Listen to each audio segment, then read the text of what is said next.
In a world cluttered with information, where truth is power, Lawin Weekly News stands apart. We delve deeper, uncover facts, and bring stories to light. From political showdowns and economic triumphs to the pulse of the street and the heart of the community. We capture the moments that define us, stories that challenge, inspire, and transform. Tune in live Sundays 8 a.m. Central Standard Time and Sundays 6 p.m. Central Standard Time. These are Lawin headlines for this week. Texas judge bars religious posters from public school walls. Saw man pleads guilty to threatening Trump, could face 5 years in prison. White House goes live on TikTok amid looming Trump ban. Lawmakers cite Kibuloy's local clout and extradition plea. Philippine consulate tours U.S. Rice Research Center in Arkansas.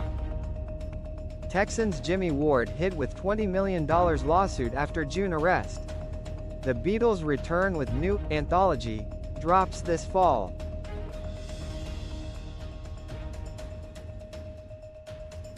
Good day, I am Neska, and tonight we bring you the latest stories in the United States of America, especially in the state of Texas. So sit back, relax, and let Lawin Weekly News be your guide to the news that matters most. The Texas House of Representatives has approved a Republican-led congressional redistricting map following a temporary delay after a Democratic walkout. The new map adds 5 GOP-leaning U.S. House districts, potentially boosting up Republican chances to hold their congressional majority in upcoming elections. Lawmakers advanced the measure during a special legislative session, and it now moves to the Texas Senate for consideration. If it clears the chamber, Governor Greg Abbott is expected to sign it into law. Democrats strongly oppose the plan, calling it a partisan gerrymander that undermines fair representation. Republican leaders defended the redistricting effort, citing their majority in the legislature and their authority to update district boundaries based on recent census data. A federal judge has issued a temporary injunction blocking a Texas law that would have required public school classrooms to display the 10 Commandments. The ruling came after civil rights groups filed a lawsuit claiming the law violates the Establishment Clause of the First Amendment. The law was set to take effect this school year. In the decision, the judge said the challenge raised serious constitutional concerns and stressed the importance of upholding constitutional protections. The Texas Attorney General's office plans to appeal, arguing the law is legal and reflects the long-standing traditions in public education. Before the injunction, school districts had already prepared or started preparations, and the Texas Education Agency had released guidance for the implementation. Texas lawmakers have advanced a bill that would ban the sale of animals along roadsides, in parking lots, and other temporary locations. The legislation aims to improve animal welfare and public safety across the state. Lawmakers say the measure targets unregulated sales, often linked to unsanitary conditions, lack of veterinary care, and risks to both animals and people. If passed, the bill would prohibit selling cats, dogs, rabbits, and similar animals in outdoor or makeshift changes. Sales will be limited to licensed breeders, shelters, and regulated establishments meeting health and safety standards. Animal advocacy groups have backed the bill, citing cases where roadside animals were later found sick or neglected. Texas is set to invest more than $146 billion over the next decade to upgrade roadways and ease traffic congestion. Governor Greg Abbott announced a 2026 Unified Transportation Program, a long-term plan that Texas Transportation Commission is expected to adopt soon. The proposal directs $101.6 billion toward projects focused on safety, connectivity, and economic growth. Nearly $45 billion will go toward new development and maintenance. Another $2 billion will boost the Texas Clear Lanes initiative, which targets traffic congestion in major urban areas. About $17 billion is set aside for safety upgrades. while $669 million will improve rural corridors and key economic routes. The Unified Transportation Program serves as the roadmap for planning and funding across Texas' infrastructure network. Final adoption is expected later this year. In a world filled with fleeting moments, there's beauty waiting to be captured. My name is Christian, and I specialize in immortalizing your most precious memories. From elegant weddings to vibrant events and timeless portraits, I'm here to make every moment unforgettable. Let me tell your story through the lens. Contact me today and let's create magic together.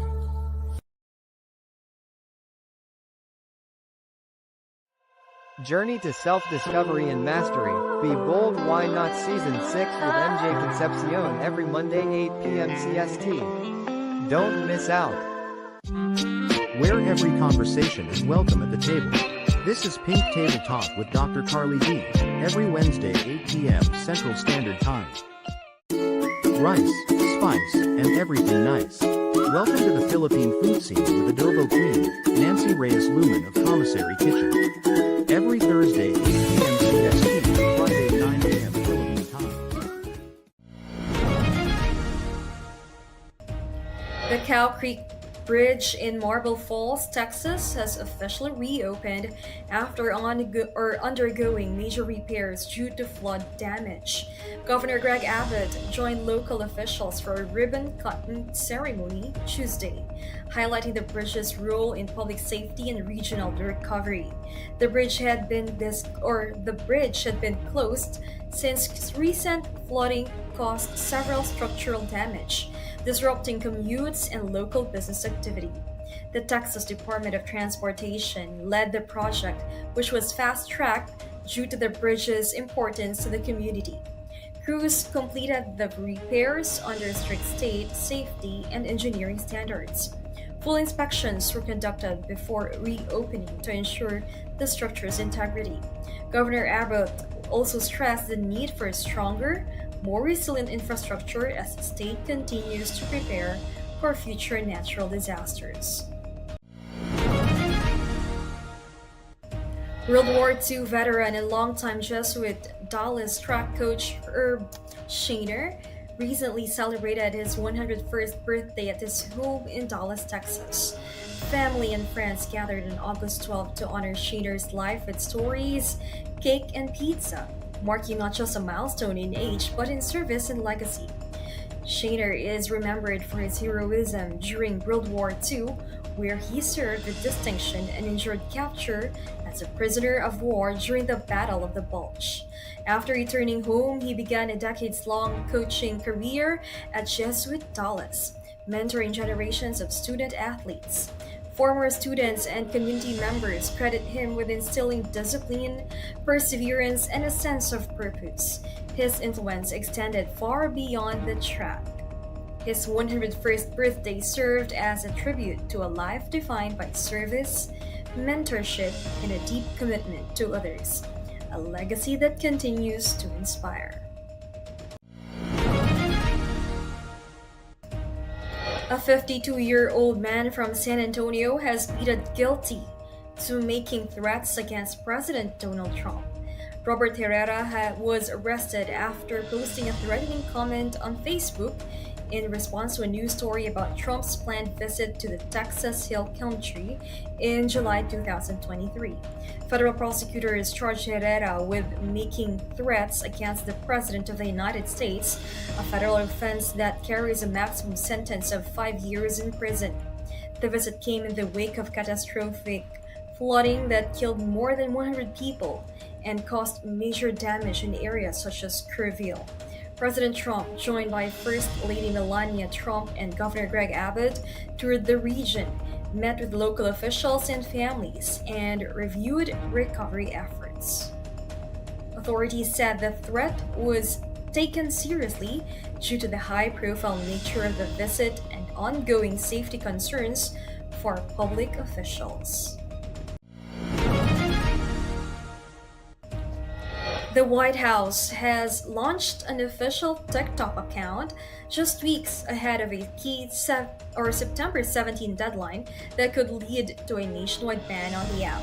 The deadline follows a directive from President Donald Trump requiring TikTok's Chinese parent company ByteDance to restructure ownership in order to continue U.S. operations. That order faced legal challenges and was later revoked. However, concerns over data privacy and national security remain in focus. President Biden's administration has taken a broader approach, directing federal agencies to evaluate potential risks linked to foreign-owned apps rather than calling for immediate bans. Join us for a captivating new series where Lawin sits down with the trailblazers of the music and entertainment world. Discover the stories behind the faces and voices that shape our culture and community. We will bring you exclusive interviews with industry legends and rising stars. Behind the scenes insights and get a peek into the creative processes and personal journeys. Artists and performers and their upcoming shows and events. Stay tuned for more updates and sneak peeks. Follow us on social media and subscribe to our channel.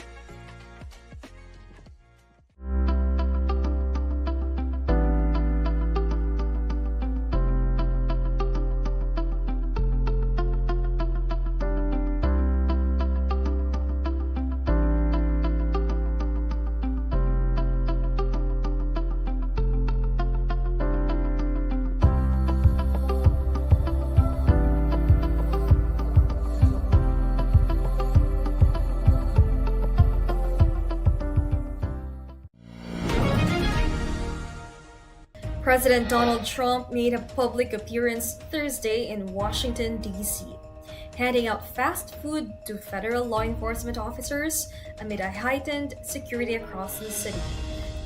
Trump distributed burgers and pizza to a large group of uniformed officers during the visit, calling the gesture a show of appreciation for their service. The event drew a sizable turnout, with the former president engaging directly with officers at the scene. The appearance took place as DC remains under increased law enforcement presence due to ongoing concerns over public safety and rising crime. City officials and federal agencies continue discussions on how best to respond to security challenges in the capital. Philippine lawmakers are urging swift action on a U.S. extradition request for Apollo Kibuloy, leader of the religious group Kingdom of Jesus Christ, who faces multiple criminal charges in the United States. The request, filed in 2023, includes allegations of human trafficking and other serious offenses. Kibuloy has denied all charges. Legislators are calling on the Department of Justice to act with transparency and urgency, warning that political and social connections must not interfere with due process. Officials say the extradition request is still under legal review. Lawmakers stress that a timely response is essential, not only to uphold justice, but to maintain trust in the Philippines' U.S. extradition treaty. Japan has formally donated forensic equipment to the Philippines, aiming to improve investigations into deaths in custody.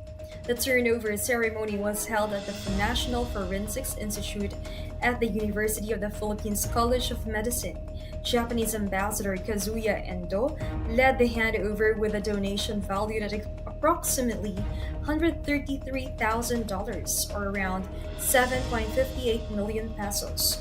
Funded through the United Nations Office on Drugs and Crime, the donation includes a mortuary refrigerator worth 1.4 million pesos, along with a body cart and body weighing scale. Officials say the equipment will help Philippine authorities develop a more systematic and transparent approach to autopsies in custodial death cases.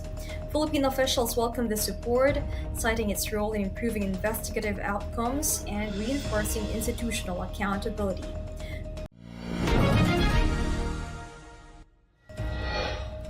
Representatives from the Philippine Consulate General recently visited the Dale Bumpers National Rice Research Center in Arkansas to learn about the center's rice research initiatives. The delegation observed ongoing work in areas such as genetics, physiology, pathology, agronomy, and cereal chemistry. These studies aim to develop rice varieties with higher yields, better grain quality, and enhanced resistance to diseases, pests, and environmental challenges. Operated by the U.S. Department of Agriculture's Agricultural Research Service, the DBNRRC is the largest rice research facility in the country. Its research benefits a wide range of stakeholders, including scientists, farmers, millers, processors, and consumers. Arkansas, which boasts over 1 million acres of rice farmland, produces about half of the United States' total rice output, making the state a crucial hub for the industry. For divorce and family law in Texas, Liggett Dizon Law Firm PC will guide you every step of the way. From initial consultation to detailed review of your case and strategic planning, We'll sit with you during negotiations or mediations, and represent you in court. whether it is a family law, estate planning, or immigration, we will be there to guide through the final steps. So, leave your legal matters behind you and embrace your future. You can contact Liggett Dizon Law Firm PC at 346-5454-346 or visit DizonLawFirm.com. Houston Texans defensive back Jimmy Ward is facing a $20 million lawsuit linked to his arrest in June, according to newly released court findings. Details surrounding the arrest remain unclear. The Houston Police Department confirmed Ward's detainment but has not disclosed the reason or charges, if any. The civil lawsuit alleges harm related to the incident and seeks $20 million in damages. Specific claims have not been made public. The Houston Texans have not released an official comment. Team legal counsel is reportedly reviewing the case. The NFL has also declined to comment but may conduct its own review under the league's personal conduct policy. Ward, a veteran player with a strong on-field reputation, joined the Texans after several seasons with other NFL teams. Filipina tennis player Alex Yala made her US Open women's singles main draw debut on August 24, facing Denmark's Clara Tauson at the USTA Billie Jean King National Tennis Center in New York. Yala 20 took on a tough opponent in Tauson, currently ranked world number 15 and a three-time WTA title holder. The match marked a major milestone for Yala, who was aiming for her first singles win in a Grand Slam main draw. The US Open is one of tennis's 4 Grand Slam tournaments and draws the sport's top talent from around the world. Held annually, the tournament is known for its high stakes and electric atmosphere. Tauson, 22, started playing tennis at the age of 6 and has steadily risen through the ranks on the professional circuit.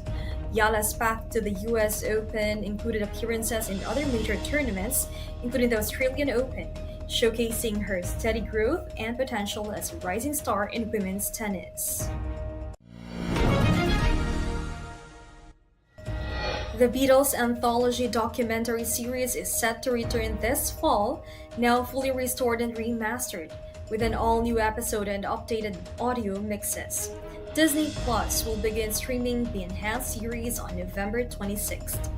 First released in 1995, the Beatles anthology detailed the band's journey from their early days in Liverpool to their global success. A new 9th episode will be added, featuring never-before-seen behind-the-scenes footage from 1994 to 1995. It captures Paul McCartney, George Harrison, and Ringo Starr as they reunited to work on the project and reflect on their time together. Giles Martin, son of longtime Beatles producer George Martin, handled the audio or updated audio, remixing many of the tracks featured throughout this series. In addition to the documentary, new music is also on the way. A fourth anthology album will be released on November 21st, including 13 previously unreleased demos, rare recordings, and session tracks. Remastered editions of the original 3 anthology albums will also be released on the same day.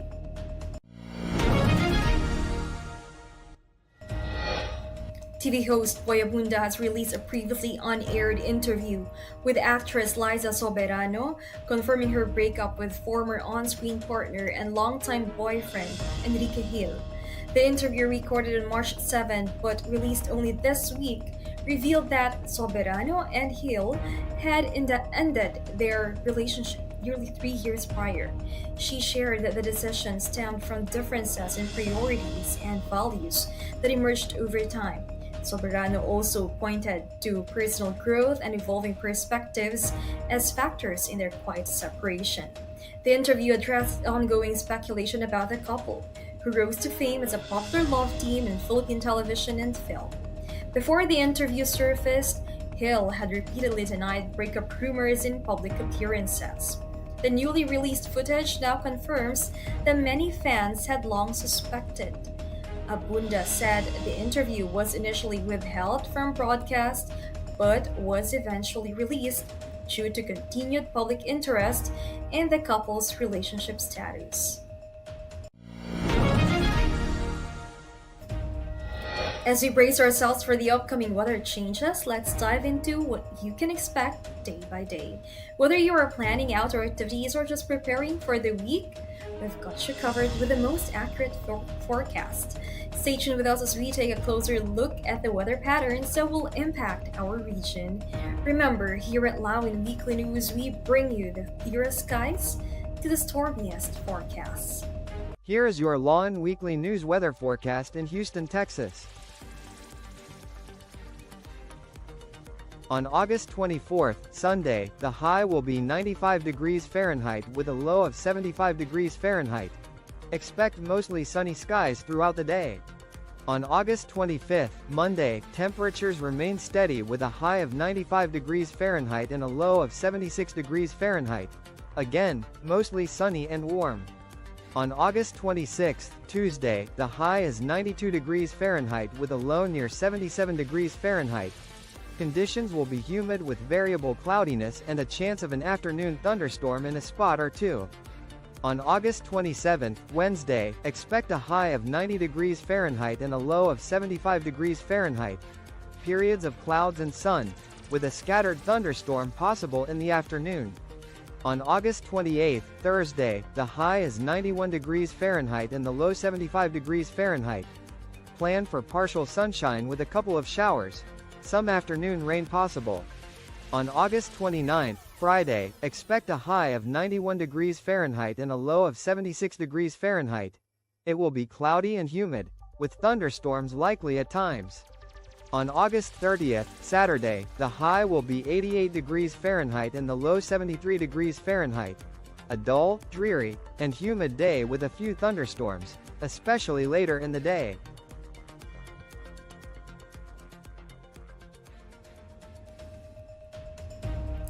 So those were the latest stories in Texas this week. I am Nesca Santina from Lawin Media Network. Have a great day. Lawin Weekly News. Tune in live Sundays 8 a.m. Central Standard Time and Sundays 6 p.m. Central Standard Time. Lawin Weekly News.